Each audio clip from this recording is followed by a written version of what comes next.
Good afternoon, everyone, and welcome to a special Nacho Tuesday here with the Airmeet team on the Airmeet platform. So everybody gets to experience it live and see what it's like here using the Airmeet platform for live streaming. And without further ado, we'd love if you guys could introduce your platform and what your company does. Hi, I'm Prashant. I head global partnerships at Airmeet. I have my colleague Kabir who looks at marketing partnerships. And from Airmeet perspective, what we do is simply enable the most engaging and interactive experiences. We specially tailor it towards B2B SaaS marketers who kind of derive a great ROI because of the whole memorable experiences that are created for your prospects, right? And there are various touch points in a journey of a prospect that the marketers looks to maximize the outcome for the organization. Yeah. Perfect. So, go ahead. Yeah. Thanks, Prashant. Yeah, my name is Kabir, and as Prashant said, I look at a lot of the marketing partnerships and events here, and my role is to kind of make sure that we can get as many B2B marketers to experience the platform and create similar experiences like this across their funnel, right? So thank you everybody for being here, and thank you, Andy, for making this happen and having us on any stage here today. Definitely, yeah. And doing these type of webinars is really great for creating engagement with your customers, which is more important than ever these days.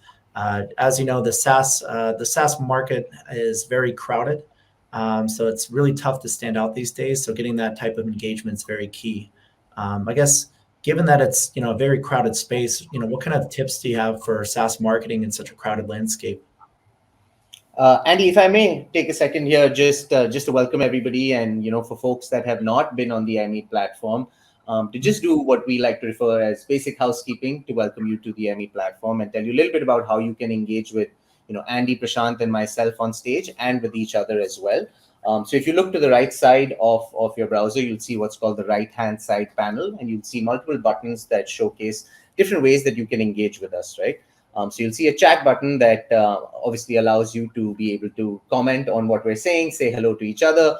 So, for all the folks that are engaged and listening and actively on this tab versus all the other tabs that you have on your Chrome, would be great if you can come in and tell us a little bit about why you're here today, what interested you in joining us today, where you're tuning in from. Below that, you will see a little two speech bubbles with the letter Q on them. That's the way for you to be able to ask us questions and also upvote questions that other people have asked, right? So if you see, for example, if Prashant asks a question and I want to ask the same question, I can jump in there and upvote his question to make sure that, that becomes the most popular question. And then we, as the people that are on stage, will make sure to address the most popular questions before anything else. Below that, you'll see an icon with some people that says people in session. That's your way to check out who else is tuning in today. You can actually direct message them, build relationships directly in our platform there itself. Below that, last section that you'll see is a poll section. So we will be throwing out some polls here today to get an idea of what are your thoughts on what you're doing as SaaS marketers, and what are your thoughts on the overall marketing landscape currently. That'll also help us customize some of what we're talking on stage about, given some inputs from you. So thank you for that. Thank you for being here, and I hope you enjoy this session today. So, make sure you also you'll see a little area which has an emoji button under our video frame. So make sure to slam that as much as possible whenever you like something we say. You can throw out some hearts, claps, celebrate with us today. But yeah, thanks for being here. Andy, take it away, man. Yeah, see if you can distract us with all the emojis coming across the screen. Perfect. So yes, back to the question. So I guess with SaaS marketing being such a crowded landscape, what tips do you have for standing out these days amongst the all the other wannabe SaaS companies out there? Yeah, I can kick off that one. I think Andy and everybody here, the buyer journey has changed a lot, right? And it's not so much recently. I think with the amount of information that we have access through, of course, through the internet, through content, through communities, people are already hopefully aware of what their requirements are, what are the tools that are out there. So what we have to do is as marketers is through all of this noise and this crowded marketplace, make sure that we are creating touch points and opportunities to actually catch the attention of our buyers when they're actually in that state of buying, right? So making sure that we're in the places that they're hanging out, making sure that we're in the place that they're going to meet other people. They're going to educate themselves. So we're active in communities. We're doing events like these, that we're going to in-person events. We're hosting virtual events. We're creating content that is relevant and helping them along the way. And that's all of these things are crucial to staying top of mind, right? So I, as somebody that might want to buy, let's say, an email marketing solution, right? I may not need to buy it immediately, but I will be aware of solutions that are in the market if they're creating very high quality content that educates me about the impact that even good email marketing could have, right? So when I'm interested as a marketer to, let's say, level up and start using some serious tech to be able to do really high quality email campaigns, I would have heard about said company through their content, through their events, and that would be the first kind of company that I would explore, right? So I think being top of mind, really adding value to the audience that you are creating a product or service for is really how you can stand out in a crowded space. Everybody's on LinkedIn, everybody's doing events, everybody's got email campaigns, but really, comes down to the quality of the content, the quality of the experience, and your ability to create a relationship with somebody that may be in the buying stage or may not be in the buying stage as well. Yeah, we have a saying here at NachoNacho, we like to be everywhere all the time. But yeah, it's a long game you got to play, right? So, every email, every webinar that you do, it adds up over time, right? So people start to see your name everywhere, and being at the right place at the right time, like you said, when they're in the buying stage, you're the first people that they actually think about. And it's really critical that you use the right tools too, right? So using Airmeet as a great webinar tool, we have all these cool features here that a lot of other webinar tools don't offer. So it allows for great audience engagement too, which I'm having fun with here. So before all that, I guess, so let's talk about product market fit, right? So we do have a lot of SaaS founders and a lot of people thinking about jumping off and starting their own company. And I believe product market fit is the most important thing for any company. Because it's a stage where once you have it right, then it's a lot easier to sell what you have. I guess, what tips do you offer for SaaS companies to identify how to get product market fit and then scale from there? Sure. I think let me take it up first. I think especially the strategies would definitely depend a lot on what sector you are focusing on and at what stage you are in at. If you are looking at 0 to 1 journey and trying out your product first time, trying to understand the pulse of the whole prospect is most critical, right?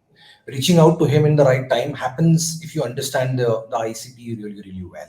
So tuning your ICP is, I think, the first key that I would really recommend for most of the marketers, because I think the whole paradigm is changed post COVID, and it has become so horizontal, so deep. You would end up spending your dollars a lot. You put your efforts on channels which are possibly organic, but they are going to be resulting, giving something in a long termish goal for you. So understanding whom to target and what channel would work the best possible for you, and then fine tuning that as you go along, and then possibly experimenting a little bit more in terms of, as Kabir highlighted about virtual events, for example, right? I think Airmeet is a great tool for you to kind of understand the pulse of a prospect a lot more aggressively. So I think that's a starting point, and onwards from understanding more and more channels that work out for you. That's a great point. Yeah, I love that you brought up knowing your customer really well. And it's much easier to kind of have a clear focus on a specific type of customer in mind. You could always land and expand. The one thing you definitely don't want to be is trying to be all things to all people, because then you're nothing to anybody. Yeah, Andy, and if I may add, absolutely agree with you guys that having full clarity and a lot of focus and conviction on who that ideal customer profile is, who the personas are in, but also kind of further down the line thinking about your measurement framework, right? So thinking about certain metrics like your CSAT, what is your customer satisfaction score? How much organic reach and traffic you have because of a result of people talking about your product, right? If your customers love your product, they're talking about it, they're recommending it in communities, you're getting a lot of organic traffic as a result of that you cannot attribute to any paid marketing campaign, to any email campaign or any particular event, means that your customers are happy and that they're talking about you, right? I don't want to go into the dark funnel, but these are things that make you realize that your customers care about your product and they like your product, right? The other thing is net retention rate and your ability to expand and upsell to your existing customers. Only customers that are very, very happy with you and the service and the product that you are providing will continue to engage with you year over year and actually invest in you more and more. The other thing that I heard somebody else talk about on a recent event is, how open are they to pricing changes? If you suddenly change the pricing of your product and your customers are completely good with it because they're so satisfied, means that you have product market fit, that you are able to understand their pain points, you're able to understand what they want to be able to achieve from a goals perspective, what are the challenges they're trying to overcome, and your product or service is able to do that. These metrics will give you those signals in many ways as well. Yeah, that's a great point. Yeah, if you get a high net promoter score, it's always a good thing, right? Let your customers do the marketing for you, right? Recommending your product to other people, and that's honestly how a lot of people find SaaS tools. Me personally as well. Not to mention being a part of a SaaS marketplace, so I get to meet a lot of great people. But just word of mouth, right? I'm like, what are you guys using for your email marketing software? Like, how are you guys getting these great results? And they'll always have their favorite tool that they're always going to recommend to me and other marketers like me. So you definitely want to be in that conversation. And if you have like a high net promoter score and you have a good relationship with your customers where they love your product and they actively engage with it, you're going to get those free word of mouth referrals. Absolutely. And I think also at different stages, right? Prashant mentioned that, it can depend on the stage that you're in. And, as somebody that might be in a 0 to 1 journey, you want to make sure that those first 10 customers very, very deeply, those first 100 customers very, very deeply. And also, to a certain extent, almost, instill that in the culture, the fabric of your culture, to make sure that, the customer is always the focus, that every customer facing team or go-to-market team, which would be your sales, your partnerships, your marketing, your PMM, your customer success, your product team, all of them are spending time listening to prospects and customers, either through gong calls or they're going to communities or events and actually engaging with them. That really gives them a deeper understanding of the customers and lets them have the ability to, on a daily, weekly, monthly, quarterly basis, do things that get them to product market fit. Yep. Yeah, and listen to your customers too, right? A lot of times I've been a founder myself, some wins and losses, but the losses are always usually associated with you thinking best. And so a lot of times I've consulted a lot of startups over the years too, and the biggest problem with them when they didn't have product market fit, it was usually they build a solution, then they try to bring it to market and try to sell it to people, but it should really be the only way around. It's more of a collaborative thing. You're trying to help your customers solve their problems at the end of the day. So you should really work with them closely, understand what their needs are, and listen, because you might have a great product and all, but maybe the experience is bad. Maybe your positioning is confusing. So you have to really dial that in initially. Otherwise, you're not going to be able to scale what you have. And I think one interesting thing that we keep talking a lot at Airmeet about is, obviously we are a very diverse product, right? We cater to SMBs, we cater to enterprises, we cater to associations. Obviously, so it's quite complex in terms of a whole spectrum of customers, right? So a lot of startups end up struggling a lot in the directions when they are horizontally spread.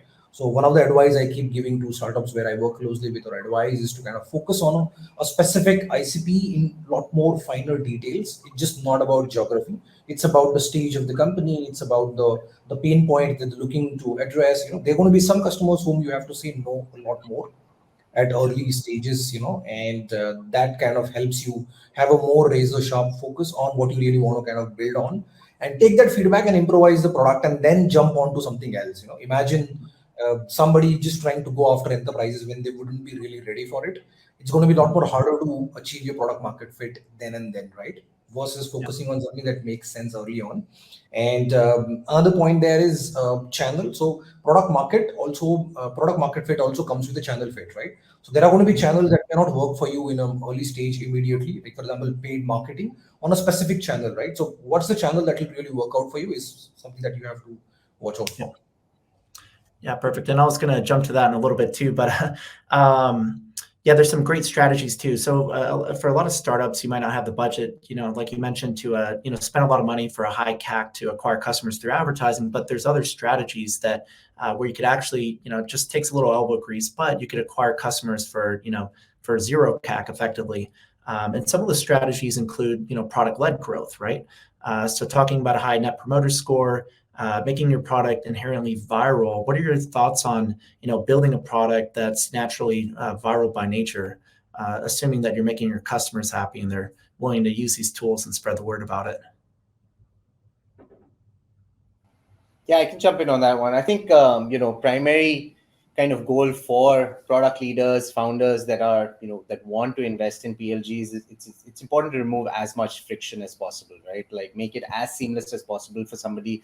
And I mean, a core part of doing product-led growth is having some kind of free trial or freemium model where your potential customers can actually experience your product without having to incur a cost upfront, right? So having a very strong freemium or free trial, making sure that there's very little friction in them being able to get to what you want them to be able to do. So making that journey of that first action trigger as easy as possible.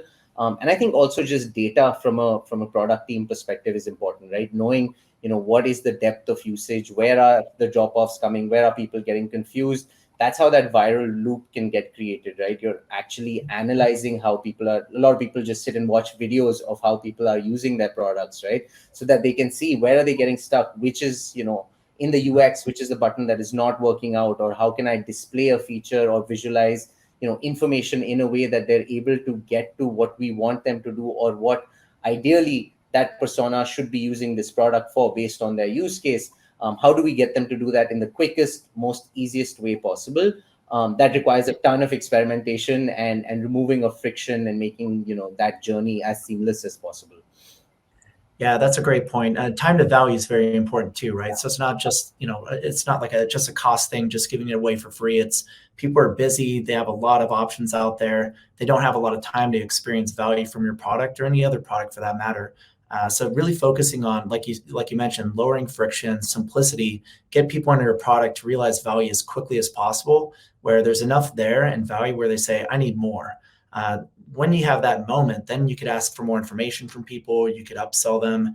You could do all those things that a lot of marketers and salespeople want to do, but it's kind of hard to sell right up front, right? So you got to get them in the door, show some value, and then if they're interested, if you've designed your product experience the right way, they're ready to upsell themselves at that point. Yeah, and I think one of the things that I'd love to commend our Airmeet team here is our knowledge base, right? The help.airmeet.com knowledge base that we have. Like I pretty much go to that every single day to troubleshoot anything that I'm working on, or partners that need to use the product in some way or the other.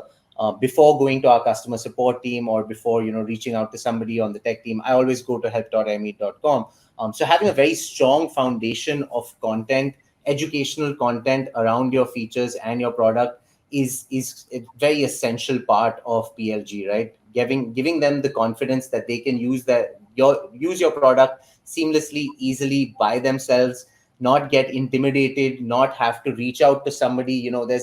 I have anxiety when I'm going to email somebody on support@xyz.com. I'm like, when are they going to get back to me? Are they going to be able to actually solve my problem?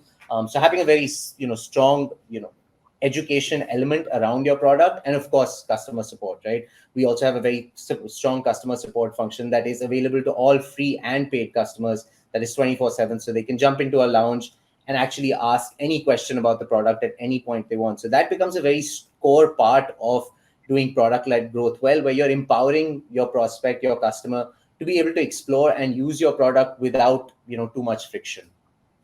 Yep, that's a great point. You mentioned communities can be really, really helpful as well too. So if you have a natural built-in community where people can answer questions for them, or simple onboarding videos that just kind of explain features for people. A lot of people are also using these new chatbots now, which can, there's some ups and downs to it, right? So if you rely too much on the automation, it's a bad thing because people get really frustrated talking to bots. But if you could use it as an initial routing system, keyword based, so people looking for a specific, maybe a help article or a video to kind of explain a certain feature, that's where those bots come in to be very, very effective. Then, of course, you have to back that up with human customer service agents that are ready to answer people's questions live on the spot, because it's always good to strike while the iron's hot. If people have questions and they're looking at your product, you want to be able to close that sale right then and there. Yeah, and it becomes extremely contextual. I mean, if you look at all the great products are being used aggressively and over a period of time consistently, right? I think one other thing that we highly recommend at Airmeet is to kind of use your own product a lot more internally as well. So as they say, eat your own dog food. I mean, when the pandemic hit, we were building the early product. I think Airmeet was the one which we've been using for internal town halls, our own interactions of teams, conversations with customers. And the support lounge that we use is hosted on Airmeet, which is 24/7. So, I mean, using your own product day in and day out helps you refine it, make it even better. And second point on the product-led growth is to kind of identify, if there is a viral loop that you can build in the whole system, right? If you can identify that and then give a value to your customer with that viral loop in the system, which kind of encourages the product to be used again and again by the customer and kind of brings him back. And that leads to some kind of growth lever, right? It's fundamentally for the customer and then for your own product to kind of have a higher adoption. One of the classic examples we've seen, which was massively success, was a Dropbox, right? I mean, it became such a viral campaign just because they kind of offered something which enabled a strong hook back in the system of their own product, which gave them significant customer growth. Yeah, that's a great point. Also, like Robinhood, more in the consumer space, but they would give away, like a cheapo free stock, but you would give one to a friend too. So people feel like there's something in it for them and for their friends. So they didn't feel like they were just spamming their friends or trying to sell to their friends. It was a win-win situation. And developing a win-win situation is key. Bringing up the next topic, the other PLG word, partner-led growth. So for a lot of companies out there, partner-led growth presents an opportunity to actually grow your company and spread more awareness for what you do, just by collaborating with other SaaS companies that are out there. So I guess, what tips do you offer for people to develop a partner-led growth strategy, and how can SaaS companies leverage this as a growth channel? Yeah, I mean, first advice would be just get started. Honestly, partnerships can be intimidating for people in the start. They can think that, hey, we're a tiny company, we're a 5-person team, we're not at the stage where we can add value to, let's say, a Series A or Series B company. But don't be afraid to shoot your shot. Go out there, do some outbound outreach to people on LinkedIn, send that email, craft it well, go walk up to people and speak to them at events to see how you can, add value. At many stages, I've worked with partners that were much larger than us, and we just decided to say, hey, we're going to take the bulk of the work on. We just need your help to, be on stage, share your knowledge, do some distribution for us. So we would go ahead and write all the content. We would host the event. We would do all the production. We would do all of the design. So there's going to be different types of value that you can add in a partnership. So just jump in and see, have that conversation to see where you can start that off. And honestly, going back to the first question, also, Andy, right? In this crowded space, in this space where there is so much fear of, budgets not being there, or, getting beaten by competitors on pricing or support, partners are, in my opinion, one of your best ways to go to market, right? If your partners already have customers that are your prospects, that trust and credibility has already been built. Your sales team doesn't have to spend weeks to get an understanding of who this person is, what are their goals, what are their challenges. That intelligence can come from a partner. Of course, that stage of getting that intelligence or that introduction may be a few months down the line, but yeah, just start. That's my advice to people. That's a great point. And I guess what kind of strategies would you offer for companies to deploy some sort of a partner-led growth strategy? I mean, we're kind of doing one right here, doing a cross-collab co-marketing opportunity with this webinar here. Obviously, a lot of great content marketing is going to come out of this too. I guess, what other tips do you offer for companies to start a PLG strategy?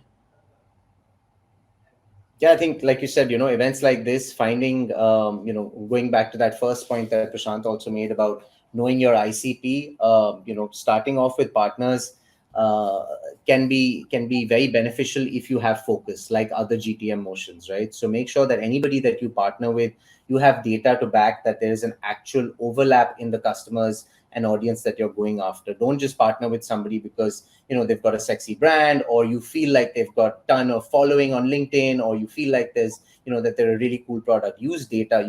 There's multiple technologies out there, mostly referred to as PRMs or account mapping tools, which connect your CRMs to show you what is the overlap of your prospects and customers. So use that data to justify whether, and even if you're not investing money, Andy, it's time. Prashant and I put in a lot of time talking to partners, preparing for, things that we're going to do together. There's an opportunity cost to that, right? So if I'm going to go ahead and partner with all 100 people that I speak to, that's a huge waste of time for Airmeet, right? That's a huge waste of time for me in my career as well. So, have focus, use technology to do that. And from a marketing perspective, right, try to make sure that you are aligned on values. You like to use the same type of messaging. You like to do events. You like to do content. And of course, I think Prashant has a lot more experience on the on the revenue side of partnerships and channel side of partnerships. So Prashant, I think your tips on that, your expertise and experience on that would be essential for the audience on how to actually make money from it, not just build content and awareness. Sure, I think we touched upon some very exciting points in partnerships. One thing I really loved about is existing relationships, right? See, if you have to increase revenues, we all, I'm sure, would agree that you need to build relationships with your customers, and that takes time. So what happens is if you identify a right partner who has already built relationships with a segment of customers, which it could be an overlap or it could be a completely new segment. So that gives you a shortcut to reach out to those customers, right? With somebody who's been trusted by that customer, and you ride along with them, creating a stronger value for the customer in return, right? One very interesting example I just heard in the recent times when I was talking to one of the partnership leaders globally. He said it's like a tooth and brush, right? So you manufacture, toothbrush and a paste, right? The dental paste. So it's like you're manufacturing one product and you identify somebody else who kind of combine, you create a very strong value for your customer. That becomes extremely important. So you need to not only just go aggressively look at identifying new partners, you could always look at somebody who is aligning with your ICP directly, somebody who's providing a value which could be extremely complementary or supplementary, either way, right? And then you work together in winning that customer in a longish frame. So the fundamental thing will always win, which is better relationships which have been leveraged and a stronger value prop that you create together, right? I think one of the very interesting example that we're talking about here is NachoNacho and Airmeet, right? We are looking at collaborating, we are providing a product which works and caters towards SaaS marketers, and NachoNacho is a great SaaS marketplace. So a very interesting example right up here. Yeah, that's a great point too. And affiliates are another great channel too, right? So looking out there for people that might be even, writing content about your specific industry or niche, go after those people and, see if you can develop a relationship with them, even if it's an affiliate relationship. You could do that just by basic Googling, right? Look for people that are talking about your subject matter and try to form partnerships with those people that are already producing content in that area. But it's got to be win-win. At the end of the day, partnerships are all about win-win. And it's not like a fly-by-night thing. You don't just do it once. You got to look at it as a long-term relationship that you have to cultivate. And a rising tide raises all boats kind of an approach, as we always say over here. Yeah, and I'd love to offer one little hack and one example of how a marketing partnership has evolved into a revenue relationship for us, right? One hack is that if you are looking at decision makers, that there's a certain decision maker or persona that you're going after, deep dive into their LinkedIn, look at the pages that they're following, company pages that they're following, look at other leaders of companies that they're connected with or that they follow and engage with on LinkedIn, and reach out to those people and partner up with them, right? If you don't want to invest in a partner relationship management tool, or you don't want to immediately jump into an account mapping tool and connect your CRMs, right? Go ahead and do these hacky ways to actually find out who your target persona is actually following, engaging with. Communities are a great way to do this as well, right? Go to the communities where your decision makers and prospects are hanging out and become active there. Partner with the community. We partner with tons of communities that have a bulk of their audience as marketers. We empower them to do events on Airmeet so that their marketers, their community members are able to experience the platform and in that moment be able to think, holy shit, maybe I want to do this one day. I want to do an event one day. I've attended a bunch of events on Airmeet through, let's say Rev Genius, through Pavilion, through multiple other communities. So maybe I'll go to Airmeet first, right? So that's also an example of a partnership. You might call it community-led growth, you might call it engagement, but it's our nature of that is we've partnered with those communities. And the example I wanted to offer is, our customer Agora Pulse. We partnered with them almost 3 years ago, where we offered the platform to them to use for a very large agency summit where they were bringing, global agencies together. They were doing thought leadership, they were doing networking, they were doing practitioner workshops. And we offered the platform to them for free because, one, it was a great brand to work with. Two, they are people that understand technology, that are savvy marketers themselves. So any feedback and insights they give us on our product is very, very relevant and great for our product team and us as go-to-market professionals, right? And eventually they liked the product so much, that event was so successful, that we are now in year 2 of our contract with them, right? They paid us for 1 year and then renewed, and have a very, long-standing relationship with pretty much everybody on our team, right? So you never know where partnerships can go. And going back to your point, Andy, like, make sure that it's win-win, so that everybody feels invested. They feel like they have skin in the game. They feel like there is love and respect and contribution coming from both sides. And like, that is going to set you up for actual, business results, right? Many times people will say that we're only getting, awareness. We're just getting some leads that are not relevant. But if you invest in the right partnerships in the right way, that will convert for you eventually. Definitely, yeah. And definitely play the long game. Look at it as like something that, you're investing into, right? It's a relationship that you're building. So that's really key there. I guess, what other good tactics and strategies have you seen really come about in the last year for SaaS marketing? Obviously, AI is kind of a big buzzword right now. How do you see companies leveraging AI and maybe some other tactics and strategies out there without overdoing it to get their SaaS company out there in front of the right customer? Prashant, do you want to take that one first? So I think if you look at how the whole paradigm has shifted in past couple of years, right? I think sales and marketing have become extremely, cohesive teams. That is something that is kind of changing the way the whole marketing is being looked at. So SaaS marketers now need to collaborate with sales leaders a lot more effectively. SaaS marketers earlier would kind of look at leads as a priority 0 for them, but now everybody is kind of aligned towards revenues, right? So now what we are looking at is, as a change for marketers, the strategy is shifted from top of the funnel to bottom of the funnel, where everybody's looking at how do I kind of create or find channels and get into activities or engagements or anything that kind of takes my customers right from just a lead on my system somewhere to an active prospect where there are multiple touch points, right? And I think that's I think something which is exploding right now at the moment. And obviously AI is again kind of contributing to this motion a lot. We are experimenting at Airmeet a little bit. We would talk about the features which kind of are helping us identify the prospect who is most interesting from your funnel point of view, where you should be able to kind of spend a lot more time aggressively upon, because everybody in the end has limited amount of bandwidth, limited amount of resources. You want to channelize them in the right directions, right from top of the funnel, where you look at which channel to acquire customers for, and obviously everybody's struggling with CAC. So from there you drill it down to kind of getting into the right prospect at the right time, ensuring that your the whole sales teams are aligned towards the prospect in the best possible way, so that you increase your pipeline generated and eventually the conversions on the table. Yep. Yeah, and that's why PLG has become a really big thing over the last year. A lot of people are a lot more budget conscious, and for good reason too, right? We're not just shoveling cash into the furnace, spending a bunch of money on advertising. We had a question here from Ashwani as well. He wants to know how startups can start using NachoNacho as part of their go to market motion. What I would recommend for that, and for any company out there, really, it doesn't require too much time just to kind of get listed and kind of put yourself in the right places, right? So if you're looking for SaaS buyers, NachoNacho is a great place to put yourself in front of 20,000 plus businesses. All it takes is a free listing. You just put your brand up there, and look at it as kind of like a long-term investment, like listing on Amazon.com, same kind of a thing.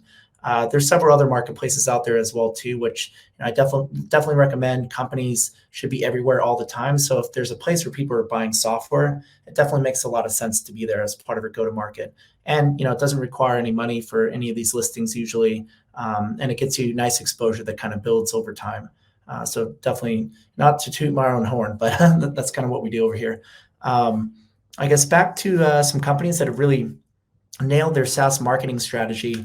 Kabir, could you possibly recommend some companies that other people could look to as a leader in the space to maybe emulate some of the stuff that they're doing that they could roll out for their own SaaS company?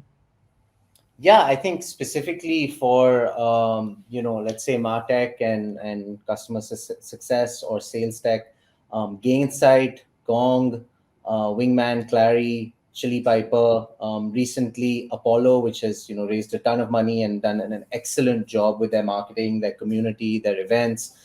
These are companies that have built a solid presence in communities, that have done excellent events over the years. They have real clarity on how their content evolves on platforms like LinkedIn, And they're continuously being able to kind of change their messaging in a way that it resonates with their buyers as their buyers' priorities and needs also change, right?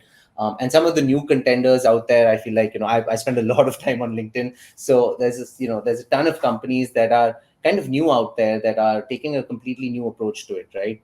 Examples could be Lavender, Hockey Stack, Factors.ai. A lot of these companies are doing what's referred to as, employee-led or founder-led branding. Of course, they have LinkedIn pages. Of course, they have, events, webinars that are happening. But a lot of their, key stakeholders, marketing leaders, sales leaders, partnership leaders, their CEOs, COOs, CMOs, CTOs are going out there, making themselves active on podcasts. They're creating content on LinkedIn. They're, presenting at events. Even if they're not buying booths, they're just going to hang out at events to meet their prospects and customers. So I think these are some of the ways that, companies really need to start thinking about. Gone are the times where you can just, write one email nurture. Gone are the times where, Prashant and I were discussing this, like 10 years ago, people, how did you discover your audience? You bought a lead list and then you started cold calling and sending emails, right? And it's completely flipped, right? The last, it's just, I put that in the chat as well. Like, I feel like the last 3 years in general, with COVID, with the, the onset of AI, with, the onset of social selling and the way buyers, budgets going down, everything is constantly being flipped on its own back, right? We're having to constantly rethink. So I think these are some of the companies, some being incumbents, some being new players, that are really doing a great job in going back to, again, some of the stuff that we were discussing before, right? Having clarity on who their ICP is, having clarity on who their customers are, and being able to go where their customers are, create messaging that resonates with their customers very, very quickly and efficiently. So, I would say follow these pages, follow leadership of these companies as well, to make sure that you see how they're articulating what they're doing, how they're doing it, who they're doing it for, and get inspiration from these folks. Yep, that's a great point. I think a lot of brands now are starting to try to figure out a way to humanize themselves, even if it's B2B. A lot of people have this mistaken opinion that it's business. You got to treat it like a business thing. No, people want to know who's behind the company, right? And that's where, having your leaders at the forefront, making the human brand in front of the company brand itself helps people connect better with what you're doing over there. I've seen Apollo.io is a great example too, where they do like customer takeovers on their social media. So they'll feature customers and have their customers tell their story. All that stuff goes a long way for helping people to better identify with the brand. And you have to remember, at the end of the day, even though this is business, we're still doing business with people. And at the end of the day, people are making the buying decisions. So they want to, like the people that they're doing business with and see other people like them, having a great experience with those brands too. And I think that really resonates with people, especially in the day of automation, where everybody can do it, and it just becomes even more impersonal and overwhelming. That actually having a personal relationship with the people that you do business with actually shines through all the crowded noise out there. Yeah, and I think one other thing to think about, of course, there are other B2B marketers, other B2B SaaS companies that are doing this really well, but one of the places that I feel, I get a lot of inspiration from is B2C companies, is B2C marketers, right? They have been humanizing themselves and their brands for years. They speak directly to the customer. They try to be as witty, as funny, as relatable as possible. So as B2B marketers, right, like looking to B2C guys and, folks that have been doing it for a while is a great way to kind of understand how to change our own mindset of remembering that we might be a company, but we are people selling to people, and we need to talk like that. We need to write like that. We need to present like that. So B2C guys have been doing this for a long time. So they're a great inspiration, right? So any product you consume, any product you use, like follow those guys, see how they're doing it and how they're being able to humanize themselves as well. Yeah. And the biggest angle there is also the retention, right? I think a lot of time in the whole conversation of marketing and strategy on B2B SaaS marketing specifically, you often overlook the aspect of retention, which is extremely critical. The costs of acquiring a new customer are significantly higher. So you need to retain them a lot better, right? Which means you need to continue to build those relationships even after you have acquired those customers, which is what you would see a lot of these great B2B SaaS marketing companies, they kind of keep illustrating this. They are where the customers are all the time. They ensure that the relationships are continued, right? I think that becomes extremely critical as well. Yeah, I totally agree. And I've been in the B2C space as well, so I've kind of flipped between B2C and B2B. So I'm a huge proponent of bringing those B2C strategies over to B2B, and I think that's going to continue to be the trend because at the end of the day, like even TikTok, we're putting content out there, right? So there's actually surprisingly enough a strong demand for B2B content there, but not a lot of B2B content per supply. So it's actually easier than ever to stand out. So while you might think people are on there for consumer videos, these people have jobs, right? They're the director of marketing somewhere or whatnot. So thinking kind of outside of the box there allows you to get in front of these people, the same people on a different channel that a lot of other people might not be tapped into. But at the end of the day, like you mentioned, you're selling to people, and people want to work with brands that they really connect with. So I do see that as a big trend that's going to continue going forward from here on out. I guess any last tips or trends in marketing that SaaS companies should take away from this webinar today? Yeah, I think one tip that we give at Airmeet to our prospects and customers in general is leverage event-led growth strategy a lot more, right? So events earlier were just one of the things on the table, which probably was optional, but today it's absolutely essential, right? I think given that overall multiple touch points are required for sales conversations, the hybrid is the new way, and it's already established. In fact, the challenges of engaging your prospects and ensuring that they didn't fall through your funnel is very, very high. So you need to kind of think about better ways of using events as a strategy. What can you do better? How can you differentiate yourself in the whole crowded market? I think this is something that I think everybody should kind of make it as must do list in their in the to do things. Yeah, you make a great point. So post COVID, obviously there's still a lot of in-person events coming out, but online events are here to stay. So that's why using a webinar platform like Airmeet's really effective. And one thing that I've seen, especially I noticed with your guys' presentation today, and it's the crowd engagement. Being able to run polls, just have these little emojis, little things like that go a long way for getting people actively engaged to the webinar and not just tuning out and going on TikTok on their phone or something while they're listening to you on the side. So I'd love to kind of explore more some of the features that Airmeet does offer for SaaS marketers and how they could leverage your platform today to do what we've just done. Yeah, absolutely. We talked as Prashant said, event-led growth is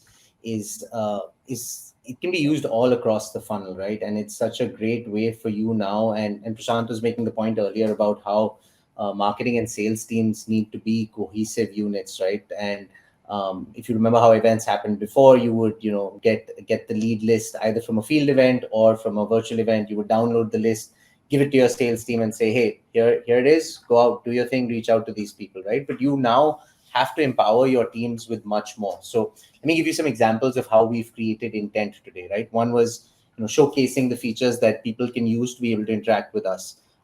People using emojis, that shows that they're engaged, that they're liking what we're talking about on stage. That shows that they are engaged with the content that we've showcased, right? On the right-hand side panel, we made a poll live. So for example, you could actually become very, very creative with these polls, right? So many events that we host with partners that might be top of the funnel, we ask questions like, are you doing virtual events currently? What are the tools that you've been using to do these virtual events, right? How many events do you do per quarter, per year? Do you do large brand summits? All of this information is going to trickle down from Airmeet into HubSpot or any other CRM you use, and is going to be available to your sales team.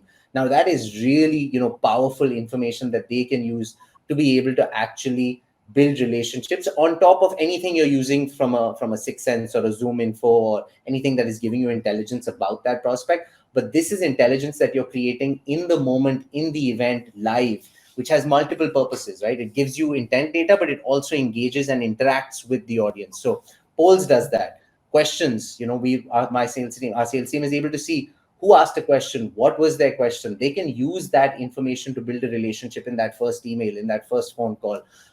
Throwing out the call to action that you're seeing down here.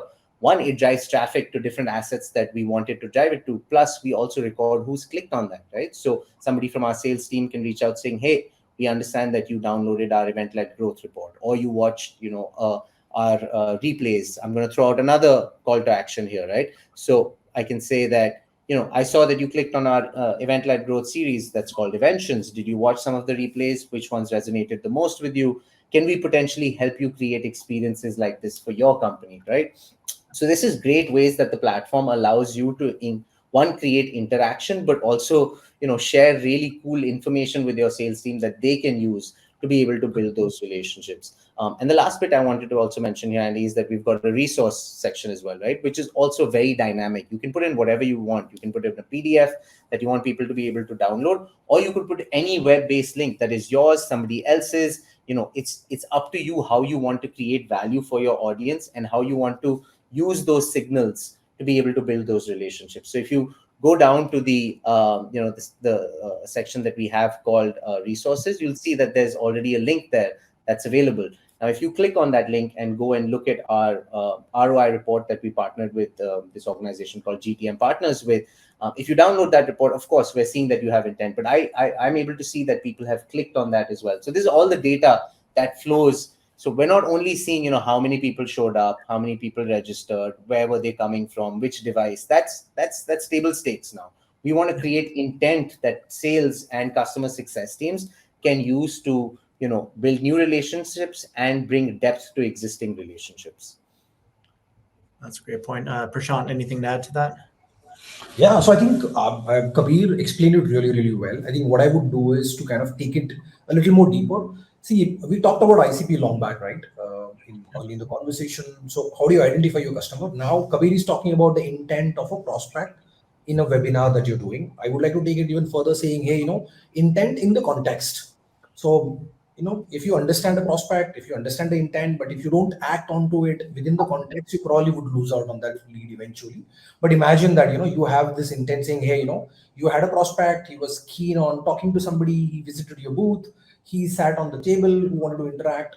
Can you get a Slack message instantly, right? That is what Airmeet empowers the marketers with. So you get that intent data in the context so that it becomes actionable for you.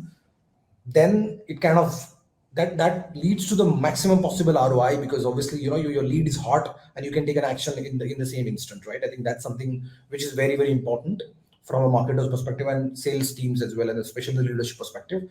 Can you identify a lead? Can you identify what's the intent, and can you take an action immediately and convert that prospect into a customer, right? So that's pretty much on the Airmeet perspective. That's a great point. Yeah. So a lot of the stuff that we've discussed today is, really built around, humanizing those relationships, humanizing your brand, really, effectively trying to understand your ICP really well. And platforms like this give you like that intent data and that engagement data to really know who's ready to buy, who's ready for the next piece of information from you. The better experience that we can craft for our customers and give them what they want when they want it, and actually help them solve their problems, is going to make us better SaaS marketers and ultimately win our customers over, and more importantly, retain them for customers for life. So with that said, unfortunately, we're running out of time today. I could probably talk for hours because I have ADHD, but I know you guys probably have some meetings to get to. And I appreciate everybody joining us for the webinar today. Hopefully you walked away with this with some great SaaS marketing tips. I definitely had a great experience here using the Airmeet platform. It's been very effective in my opinion. Definitely want to do more events with Airmeet. So definitely highly recommend Airmeet. Everybody, if you're looking for event-led growth, I think we just came up with a new acronym here. If you're looking to develop an event-led growth strategy, I definitely recommend Airmeet for you guys. You can find it today in the B2B SaaS marketplace, NachoNacho, the best way to buy SaaS, or you can go to airmeet.com and you can learn everything about their great company and put their platform to use today. So thanks again, Kabir and Prashant, for coming on today. I really appreciate your time and look forward to building this long-term relationship, because that's what partnerships are about. Thanks so much, Andy. Great conversation. Thank you. Thank you, Andy. Thank you, Prashant. So super fun. And thank you, everybody, for joining us today. Thanks, everyone.